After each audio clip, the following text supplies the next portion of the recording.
আজকে নতুন একটা আইটেম শিখলাম আমার শাশুড়ির থেকে। লঙ্কা বাটা, জিরে বাটা, পোস্ত বাটা,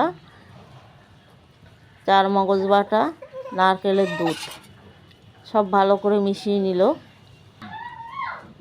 সর্ষের তেল দিল, কলা পাতাও সর্ষের তেল দিয়ে ভালো করে মাখিয়ে নিল। এবার মোচাগুলো সব এক এক করে গোল গোল করে কাটা সব ভিজিয়ে নিল দুধ আর ওই মশলা বাটার ভিতরে। সব এক এক করে পাতায় দিয়ে দেবে।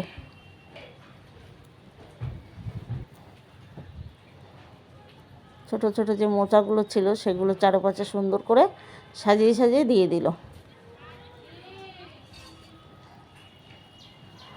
এবার কড়াইতে বসিয়ে দিয়ে যে ঝোলটা ছিল ওই ঝোলটা কড়াইয়ের মধ্যে চারপাশে দিয়ে দেবে।